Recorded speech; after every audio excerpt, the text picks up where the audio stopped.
Hello, this is JD, and here we have another lesson on art fundamentals. This time we're talking about emotion and storytelling. I love this part. Emotion is exactly that emotion, feeling, generate different sensations through our art. Okay? How do we do that? How can we create something that's going to make somebody feel happy or sad or angry? Okay. Well, it's actually might be easier than you think. It requires some practice, of course, but it is not nuclear science. Look at this picture. The name of this art is Naked Woman, and the artist is unknown. I really don't know the artist. I'm sorry about that. I didn't do this just in case. And you can perceive emotion. And I think that the first thing you might perceive is sadness. Okay? Not certainly it's not a happy piece of work. It is a very good one, but it's not happy. And the question is why? Well, one of the ways to generate emotion is through color. And if you notice, a dominant color in this art piece is blue. Blue gives you a connotation of sadness. Okay? It's the same way that yellow can give the connotation of happiness, red, maybe love or anger. Okay? Blue is giving sadness, but blue is not the only color here. You can also see green in the middle, right in the middle. And green usually represents hope. So we can see sadness, but there is some hope in this art. Okay. Something else that we can use to provide to generate emotion. For example, in the case of the posture of the woman. She's looking down. So we can infer also that she is sad. There we're expressing more emotion. Definitely sadness is an emotion, it's a feeling that is highly represented in this work.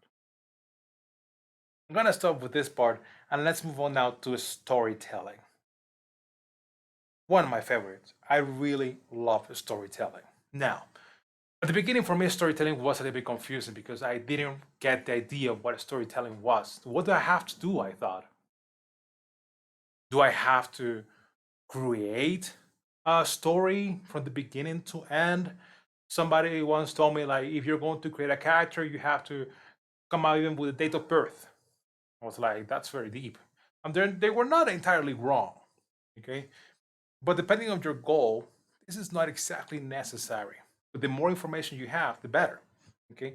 A storytelling refers to creating this story or giving the viewer the opportunity to create a story based on what they see with our art.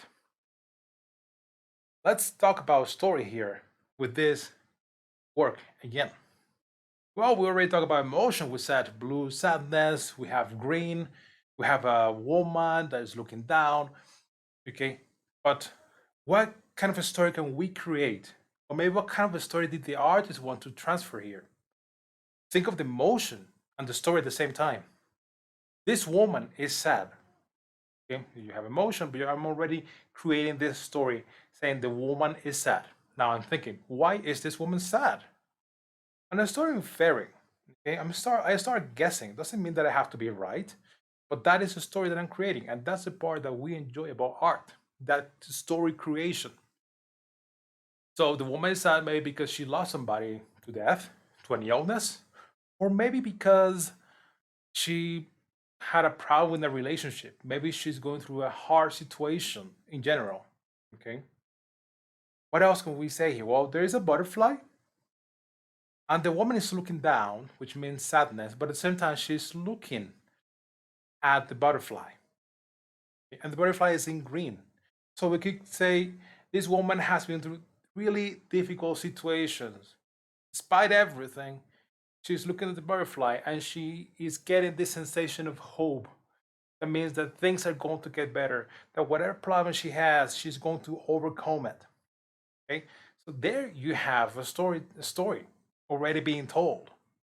Okay, so that is a storytelling. Before I move on to other examples, let me show you a little bit of composition here. If you pay attention, the artist implemented the rule of thirds because a woman is not exactly in the middle. And even though you see the butterfly in the middle, for you, that's not the main element. One of the main elements, of course. And how do you even consider the butterfly? Very simple, because you first look at the woman, and then you notice that the woman is looking at the butterfly. Okay? So there you have the rule of thirds plus radial. Let's go for another example. Here, I just chose two environments. One is a real life picture. The other one is, I think it's a painting. And here you can start creating two different stories. Okay. The one on the left, okay, is a place that is abandoned. Nobody visits. But despite being abandoned, it gives you the sensation of being a happy place. Okay. No problems. You don't expect something bad to happen there. Okay? So there you have your emotions, and then you can think, well, in the past, that place used to be, well, tend to be used to, I don't know, for meetings or maybe for visiting, or maybe you can think right now that place is being used as some kind of a touristic place, for example. Okay, so there you're creating the story based on a picture. The one on the right, the other hand, gives you very different emotion. Notice that whereas in the left we have green in the leaves, here we have dark colors, also muted colors, and we don't have that many leaves. We have some leaves over here, but they're not green. So certainly there isn't a lot of hope in this picture. Okay, you can see some green here, but it's not like very saturated. It's pretty muted, like desaturated. So it's a pale green, maybe inclination towards gray. Okay, the sky is not clear. The sky is dark. So what is this place? We might think it's a graveyard. We might think it is an abandoned park, a place where, oh, it's actually a graveyard, I think, because of the cross that I saw you see over here. Okay, so you might think, okay, so it is supposed to be sad because it's a graveyard. Lots of people there are dead. Not to say everybody. Okay, and if you imagine yourself, you might think, hey, I'm not gonna walk through there because it might be dangerous, maybe because of the dead or because of the living. We don't know. Okay, but there you have your story and then you have your emotion. That's how you interpret and you also give emotion and stories through your art.